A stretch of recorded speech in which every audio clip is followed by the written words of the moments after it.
ဒုနာကိုခန္ဓာလို့ဖွင့်တယ်လို့ဆိုတော့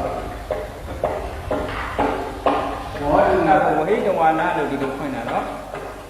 ဝဟိတဝါနာဆောင်းလေးလို့ဒီလိုလေးပဲရဝါဒုနာဆိုတော့ကဝဟတတုနာပစ္စည်းနဲ့ယုတ်ကြည်တယ်ဝါဒုနာကိုထေရကဝါဒုနာတိဝဟိတဝါနာလို့ဒီလိုဖွင့်တာဖွင့်လာတော့ဒီပုဂ္ဂိုလ်ဟာဝဟတတုနာပစ္စည်းလို့ဒီလိုပြန်လို့ရတယ်အဲ့တော့ဝဟတတုနာပစ္စည်းဆိုတော့သရကျမ်းထဲမှာကြည့်ရင်ဓာတဘာဟိဟိဓာတသဆိုလို့ရှိဓာဟအဆုံးရှိတဲ့ဓာတ်နောင်တပစ္စည်းကိုဓာတ်ရင်ပုတ်ပြူဓာတ်အောင်ဆရာဆနဲ့သုံးတယ်ဟာကာရတဓာတ်နောင်ဖြစ်လို့တကိုဓာတ်ရင်ပုတ်ပြူပြီးတော့ဥကိုဥဒီကပြုပြီးတော့ဝိုင်းအကိုအောပြုပြီးတော့ယုတ်ကြည်ထားတဲ့ပုံဒါကိုဝေါဒုနာတိဝဟိတဝါနာလို့ဒီလိုထက္ကရာကဖွင့်ထားတယ်အဲဒီဘုတ်ကသရကျမ်းထဲမှာတော့ယုတ်ကြည်တော်တော်ဆန်းတဲ့ပုံတစ်ပုဒ်